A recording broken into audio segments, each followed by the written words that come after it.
Eh bien, bonjour à toutes et à tous. Bonjour à chacune et à chacun.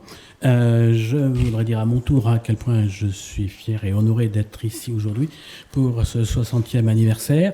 Moi, j'ai commencé la thèse à laquelle il vient d'être fait allusion en 1977, c'est-à-dire que l'OABA avait déjà 15 ans quand j'ai commencé ma thèse, et pour moi c'était une chance inestimable parce qu'à l'époque il n'y avait pas beaucoup de documentation, il n'y avait pas Internet, il n'y avait pas de réseaux sociaux, et je guettais avec avidité toutes les déclarations de Jacqueline Gilardoni que j'ai citées plusieurs fois car elle étayait mes développements et mes hypothèses.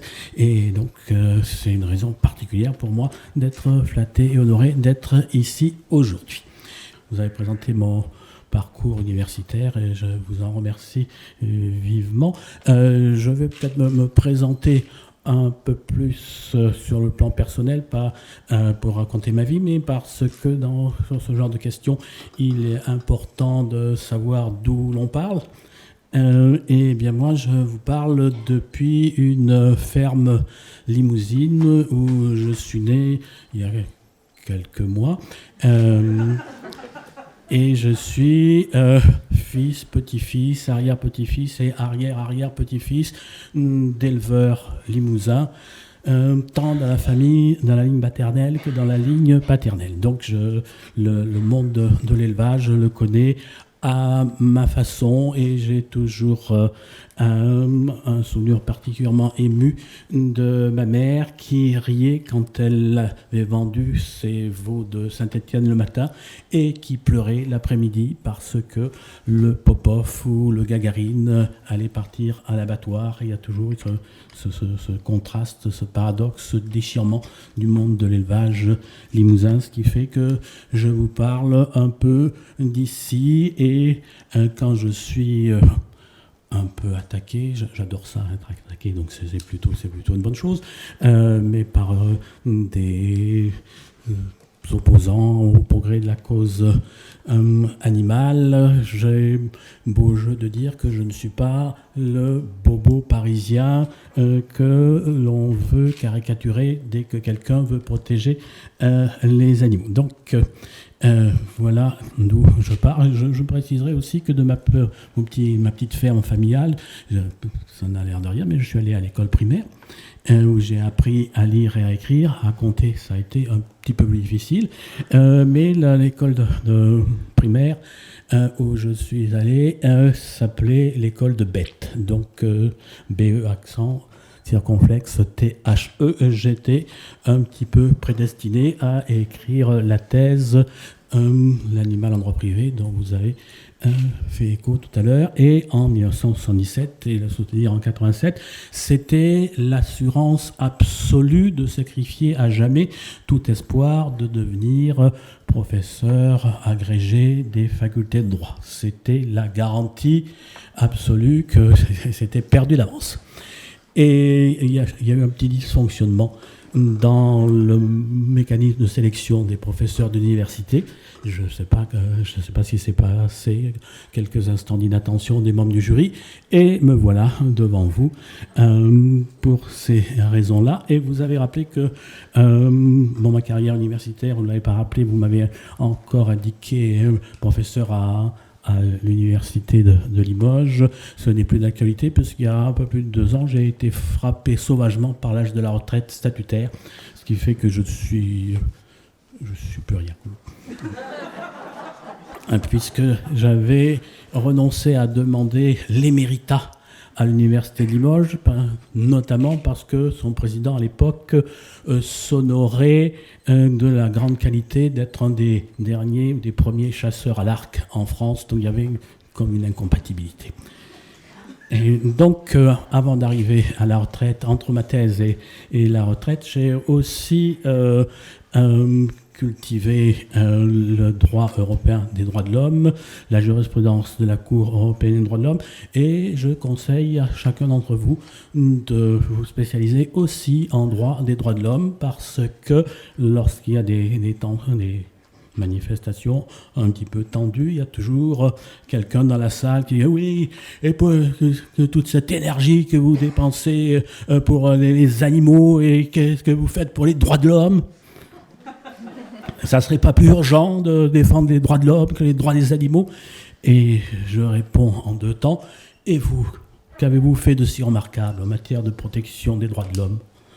Et dans un deuxième temps, je dis que moi, j'ai fait ma part sur le plan universitaire et que je consacre à peu près autant de temps aux droits de l'homme, qu'aux droits des animaux. Et je crois que c'est à peu près la même chose. Il n'y a pas de principe des vases communicants.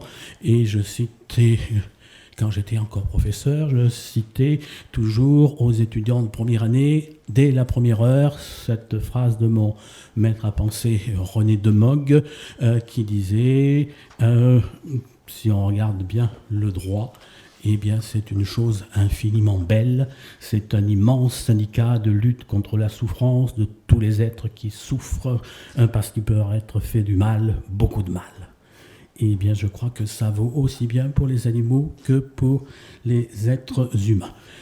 Bien, donc voilà à peu près qui je suis. Ça va peut-être expliquer la manière de m'exprimer sur le sujet que vous m'avez confié, qui est, si je me résume, protection juridique des animaux d'élevage, comment répondre à l'attente sociétale. Protection juridique des animaux d'élevage, il me semble que c'est important de tabler sur la protection juridique. Arriver à faire comprendre que l'on peut faire avancer la cause animale par le droit, c'est pas toujours tellement facile.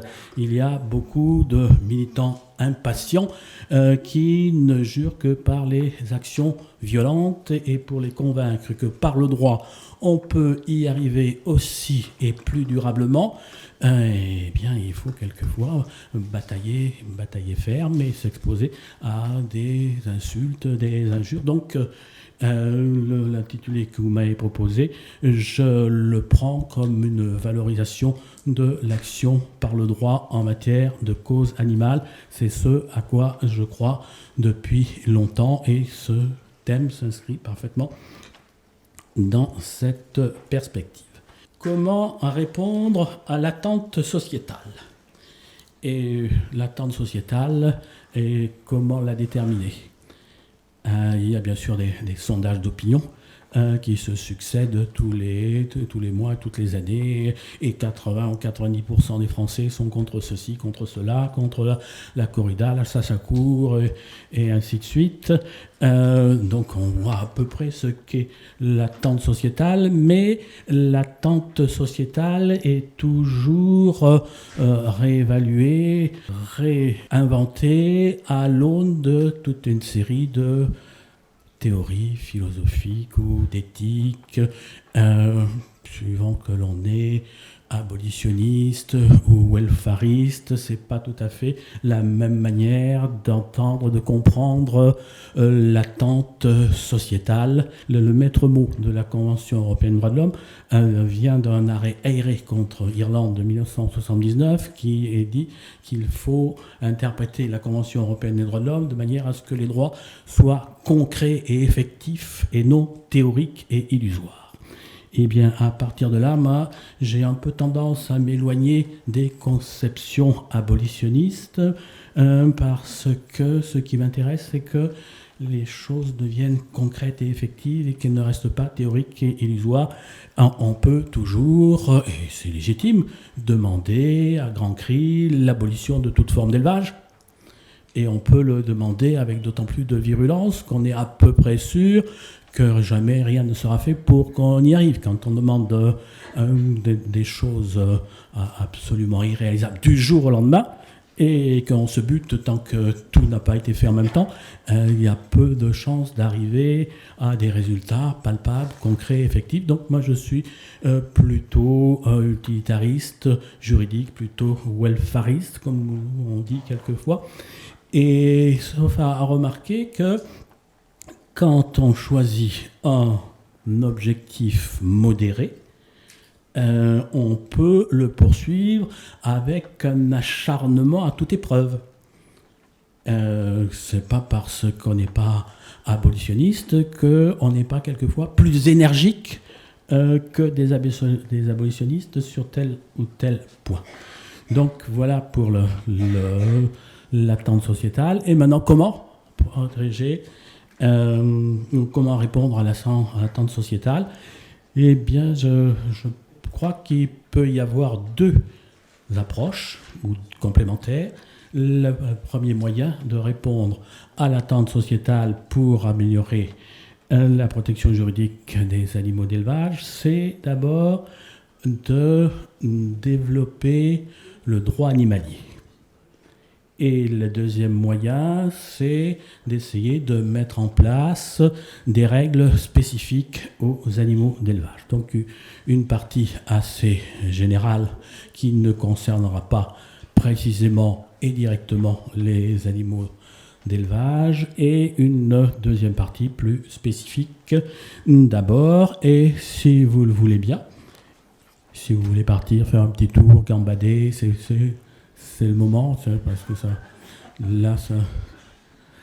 va finir par devenir rébarbatif. J'ai eu l'occasion de dire souvent que je m'attachais assez régulièrement à confirmer le sens de l'observation de Flaubert, qui a dit ou écrit que le beuglement des bœufs est plus mélodieux que les cours des professeurs de droit. Donc, je vais continuer à vous en donner une preuve éclatante. Le droit animalier, on ne sait pas trop ce que c'est, parce que ça n'existe pas depuis très longtemps, en tout cas en France.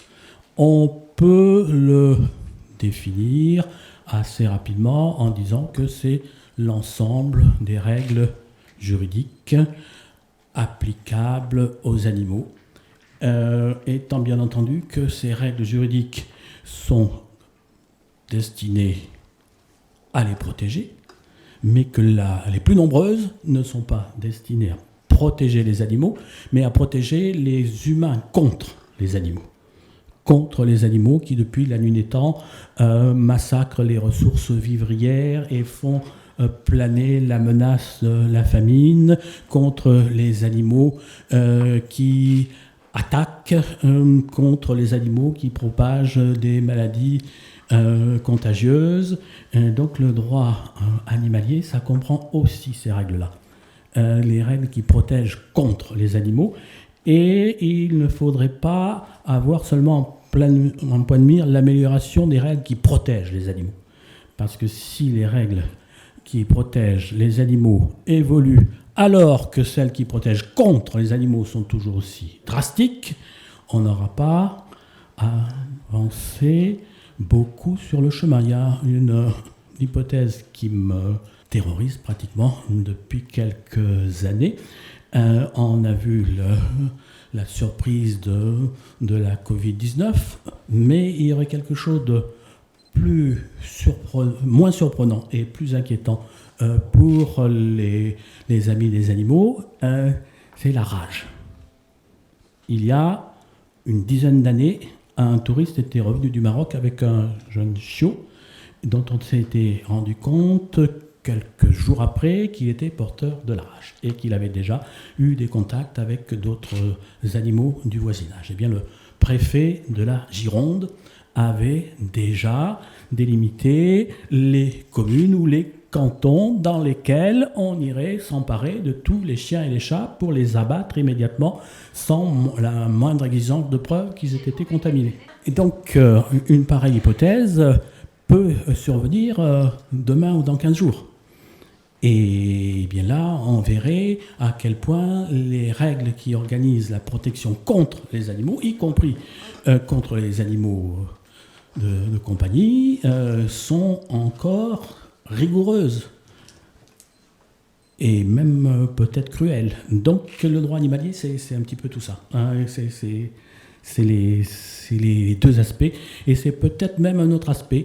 Parler des questions qui touchent les animaux, c'est souvent parler à l'avance, ou autrement des questions les plus graves qui touchent aussi les êtres humains. La vie, la mort, la douleur et le bonheur, la servitude et la liberté, et bien aborder du point de vue des animaux ces questions-là, ça ne peut avoir qu'un certain retentissement sur la façon dont on résoudra ces questions qui se posent aussi pour les êtres humains, que ce soit pour le début de la vie, la personnalité juridique, ou pour la fin de vie. Donc cette matière, le droit animalier, est une matière passionnante qui a quand même pour vertu majeure et principale d'attirer l'attention sur la protection des animaux. Et la principale vertu du droit animalier, c'est de faire sortir de la phase du ridicule. John Stuart Mill a écrit quelque part que les grandes causes passent nécessairement par 3 étapes: le ridicule, la discussion et l'adoption. En matière animalière, les ans qui pèsent sur mes épaules sont là pour le dire, c'était s'exposer au ridicule. Les questions qui concernent les animaux, ce sont des questions dérisoires, secondaires, folkloriques, auxquelles il est même injurieux pour les êtres humains de consacrer un peu de temps. Eh bien, le droit animalier a, je crois, pour premier mérite, depuis quelques années, de faire sortir les questions concernant les animaux de la phase du ridicule. Ce sont des questions graves et sérieuses, qui méritent elles aussi d'être traitées et à égalité des armes, d'où l'entrée dans la phase de discussion. Avant, il suffisait d'un revers de manche dédaigneux pour écarter, ici à l'Assemblée nationale, au Sénat ou ailleurs, toute discussion concernant l'amélioration de telle ou telle catégorie ou de tel ou tel statut des animaux. On ne va pas perdre son temps à ça quand même. Et bien maintenant, je crois qu'on est entré dans la phase de discussion. On doit discuter contradictoirement des questions qui concernent les animaux. Ça ne veut pas dire qu'à chaque débat, la cause animalière l'emportera, mais ça veut dire que pour chaque question, débat, il devra y avoir. Et je crois que c'est une avancée vers la 3e phase, qui est la phase de l'adoption de nouvelles règles qui tiendraient en compte davantage l'intérêt de l'animal ou des animaux. L'autre, ça va à peu près ensemble, l'autre caractéristique majeure du droit animalier, l'idée force autour de laquelle il essaie de s'organiser, c'est la prise en compte de la sensibilité des animaux. Et ça, c'est un point qui n'est pas encore tout à fait réglé, parce que vous savez que le Code pénal, son article 521-1, réprime les actes de cruauté et les sévices graves des animaux domestiques apprivoisés ou tenus en captivité, et les animaux sauvages vivant en l'état de liberté naturelle ne sont pas concernés par cette disposition. Monsieur le Président Kieffer, tout à l'heure vous avez rendu un vibrant hommage au président Gérard Larcher. Eh bien, je crois qu'il serait utile que vous usiez de votre influence sur ce personnage pour le convaincre qu'il faudra un jour prochain étendre aux animaux sauvages vivant à l'état de liberté naturelle la protection contre les actes de cruauté et les sévices graves, qui remettraient en cause quelques pratiques de chasse, pas toutes, mais quelques-unes, et je ne vois vraiment pas au nom de quoi la protection de la sensibilité contre les actes les plus graves de cruauté resterait aux lisières des forêts. Il y a quelque chose qui ne va pas. Et donc là, le droit animalier met l'accent sur la protection de la sensibilité des animaux, de tous les animaux domestiques, apprivoisés, tenus en captivité ou sauvages vivant à l'état de liberté naturelle. Et ça déstabilise un peu une matière voisine, et pourtant nouvelle elle aussi, qui s'appelle le droit de l'environnement. Le droit de l'environnement est attaché à la protection de la biodiversité et des espèces. Mais la plupart du temps, indépendamment de la sensibilité de chaque animal qui compose l'espèce éventuellement menacée. La sensibilité de l'animal sauvage, ça n'est pas dans le champ d'observation du droit de l'environnement. Eh bien, le droit animalier s'efforce de mettre sur le devant de la scène et du débat la protection de la sensibilité, y compris des animaux sauvages vivant à l'état de liberté naturelle. Là, peut-être une petite parenthèse pour dire que les spécialistes de droit de l'environnement ont encore beaucoup de mal à intégrer cette donnée. La protection des animaux sauvages qui vivent à l'état de liberté naturelle, ça doit aussi passer par la protection de leur sensibilité. Il y a une quinzaine de jours, il y avait une manifestation des chasseurs contre la mise en cause des chasses traditionnelles. Et j'avais surpris le samedi en question, sur je ne sais plus quelle radio, un débat qui opposait un célèbre lobbyiste de la chasse, dont je ne sais pas, peut-être, enfin, et il était opposé au président de, je crois que c'était France Nature Environnement. Et sous l'arbitrage d'un journaliste, parenthèse dans la parenthèse, la parole a été donnée par le journaliste aux représentants de la chasse, parce que c'était les représentants de la chasse qui étaient mis en cause par les interdictions de la chasse à la glu et ainsi de suite. Et puis le débat s'est un petit peu étoffé, et à la fin, c'est toujours le représentant de la chasse, des chasseurs, qui a parlé en dernier. Et le journaliste a dit « Ah ben oui, c'est peut-être pas trop correct du point de vue de l'égalité des armes, mais on n'a plus le temps, donc ça sera... » Mais c'est toujours comme ça, les débats sur la chasse.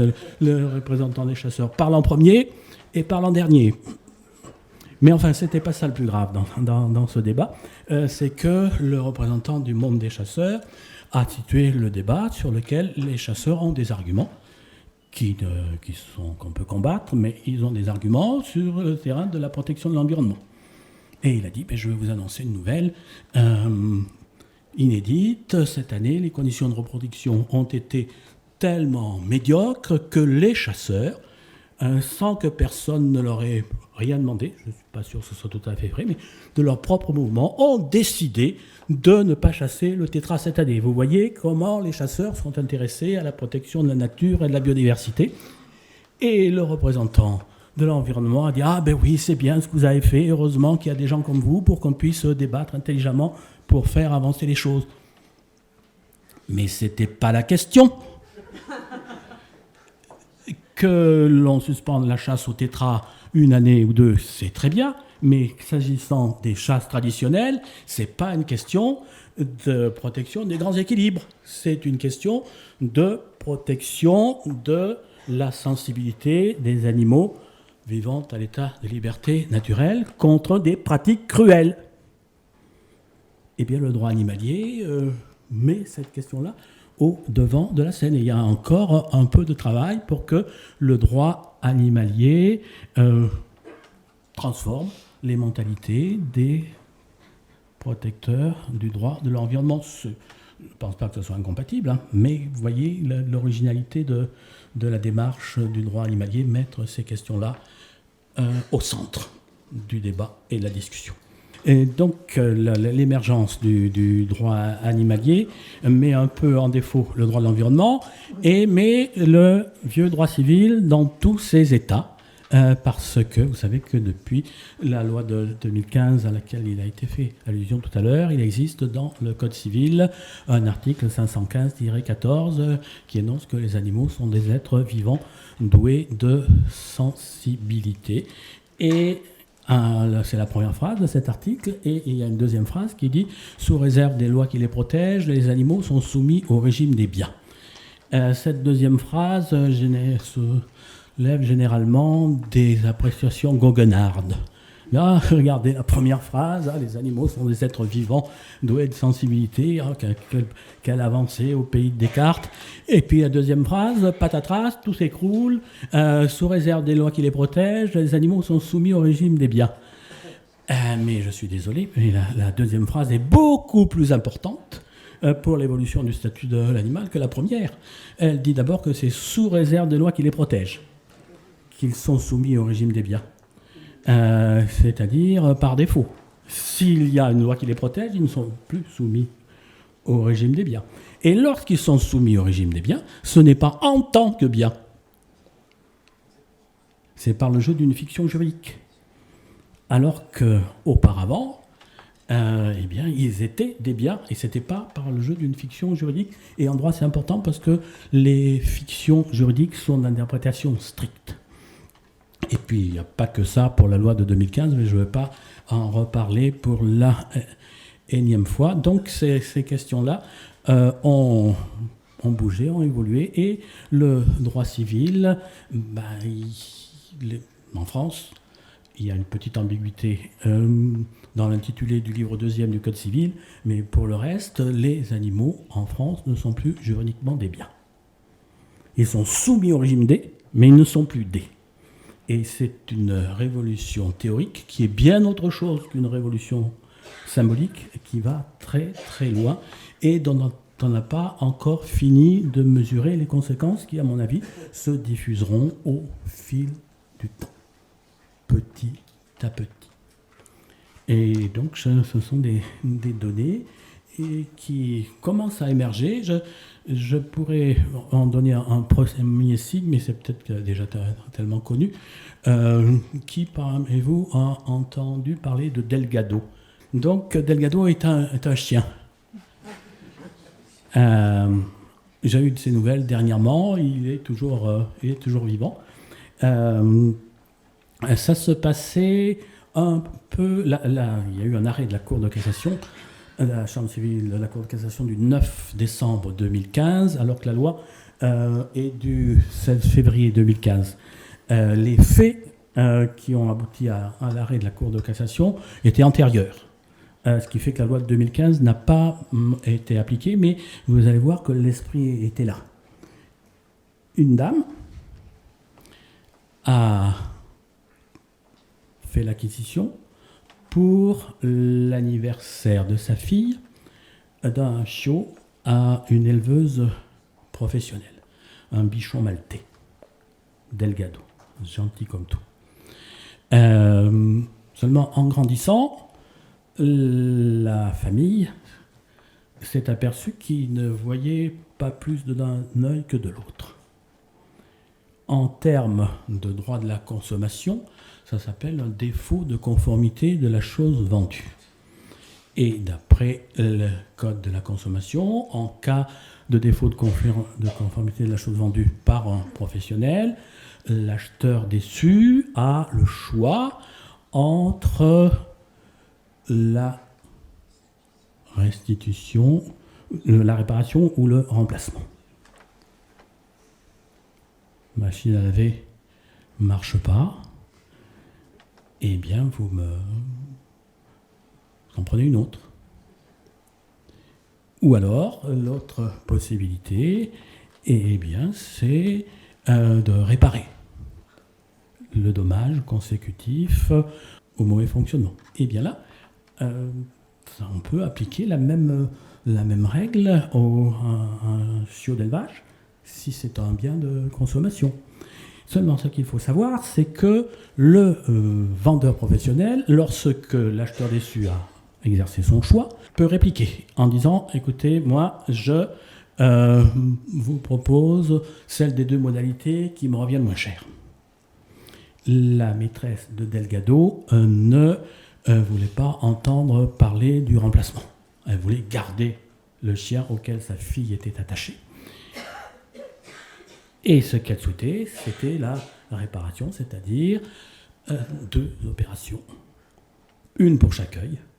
Et le vendeur professionnel dit, bon, un autre Delgado, ça vaut 800 €. Mais les deux interventions qu'il faudrait que je rembourse, c'est 1200 chacune.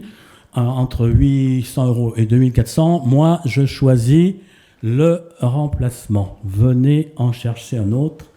Eh bien, la Cour de cassation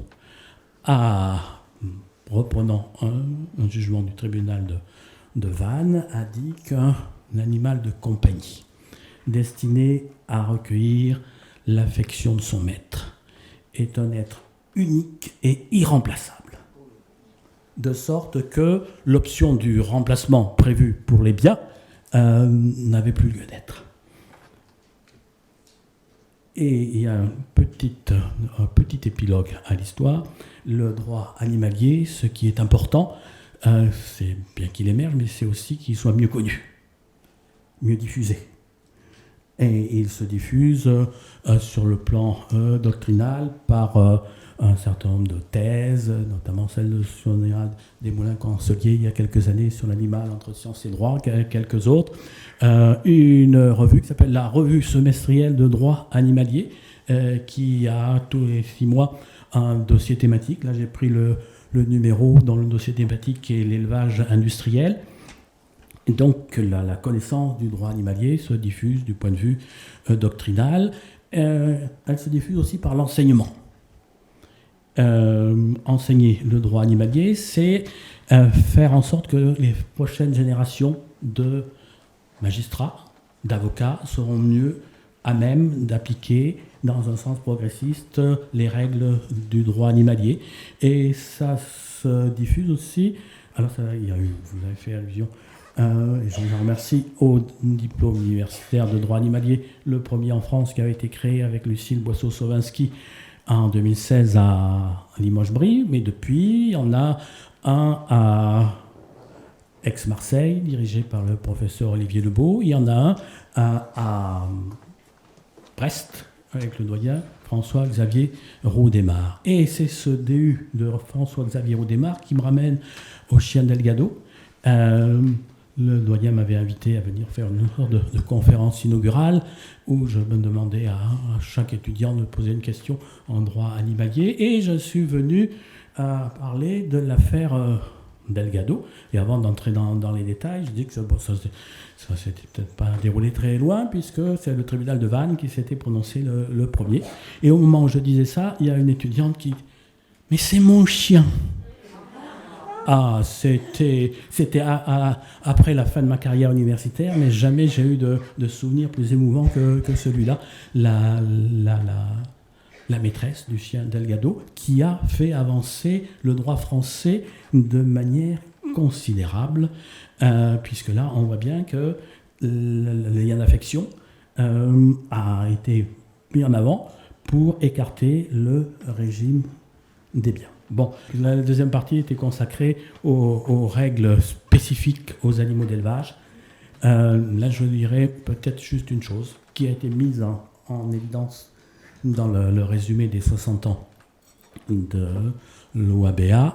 Et il y a eu un événement majeur le 17 décembre 2020. C'est l'arrêt de la Cour de justice de l'Union européenne qui, allant à l'encontre des conclusions de son avocat général, a admis que le bien-être animal puisse prévaloir sur la protection de la religion en matière d'abattage sans étourdissement. Je ne vous rappelle pas les données. En Belgique, en Wallonie, et je ne sais plus, un décret royal a interdit l'abattage sans étourdissement, ce qui va à l'encontre des traditions de 2 des principales religions monothéistes, et des associations israélites et musulmanes avaient saisi la Cour de justice de l'Union européenne pour lui faire dire que cette réglementation nationale allait à l'encontre du droit de l'Union européenne, dont l'article 13 préserve notamment les traditions religieuses. Eh bien, événement majeur à plusieurs titres. D'abord, jusque-là, la protection de la religion avait primauté à peu près sur tout. Là, il a été admis qu'il devait y avoir une mise en balance de la religion et du bien-être animal.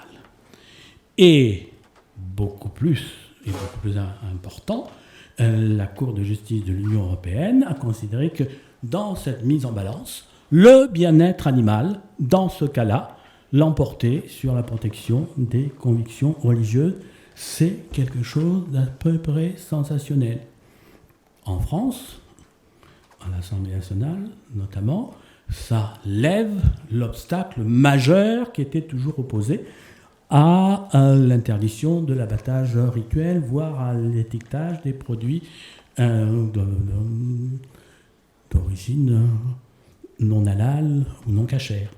Eh bien, je me demande ce qu'attendent les candidats à la présidence de la République ou tel parti pour... écoutez, il n'y a plus d'obstacle européen à ce qu'on procède à cette interdiction. Qu'est-ce qui nous empêche de le faire ? Et pourquoi ne le ferait-on pas ? Alors j'ai vu qu'il y avait un candidat qui avait proposé d'emblée l'interdiction de l'élevage industriel. Oui, ça va se faire en un quinquennat, ça c'est sûr. Mais l'interdiction de l'abattage rituel avec le feu vert de la Cour de justice de l'Union européenne, à l'exemple de nos voisins belges, ça peut se faire assez vite. Et je crois que ça concerne assez directement les animaux d'élevage. Bien, j'attends avec impatience vos questions. Parce que là, on peut considérer que j'en ai fini.